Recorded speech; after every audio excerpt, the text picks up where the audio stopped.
Ujërat e zeza kanë pushtuar kanalet në fshatin Qerm të bashkisë Divjak. Të përzierë me ujërat e bardha dhe mbeturinat organike që vijnë nga ndërtesat e baktive, ato derdhen lirshëm në kanalet kulluese duke u kthyer në një rrezik serioz për shëndetin e banorëve. Situata është veçanërisht alarmante pranë shkollës së fshatit, ku kanalet janë të mbushura dhe era e rëndë e këtyre ditëve të ngrohta e bën ambientin të padurueshëm për nxënësit. Banorët shprehen të shqetësuar për përhapjen e mundshme të infeksioneve, ndërsa insektet janë shtuar ndjeshëm. Për më tepër, mungesa e një rrjeti kanalizimi i ka detyruar shumë familje të shkarkojnë ujërat e zeza në sipërfaqe ose të përdorin gropa septike që pastrohen me mjete private. Por jo të gjithë kanë mundësi financiare për këtë, e ndotja është përhapur në të gjithë zonën përreth. Pamjet flasin vetë, ujërat e ndotura grumbullohen pranë hyrjes së shkollës dhe përgjatë aksit kryesor rrugor që lidh këtë zonë me qytetin turistik të Divjakës.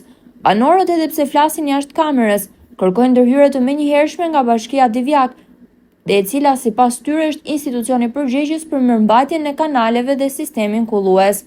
Fshati Qerm, një nga më të mëdhenjtë në këtë bashki, po përjeton një krizë të vazhdueshme infrastrukturore, që jo vetëm dëmton cilësinë e jetesës, por rrezikon dhe largimin e mëtejshëm të popullsisë. Zgjidhja sipas banorëve është një dhe e vetme: ndërtimi i rrjetit të kanalizimeve.